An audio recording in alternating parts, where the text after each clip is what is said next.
ගේමලු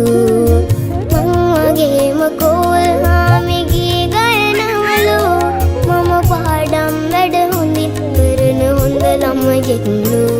මම පාඩම් වැඩ හොඳින් කරන හොඳ ළමයෙක්ලු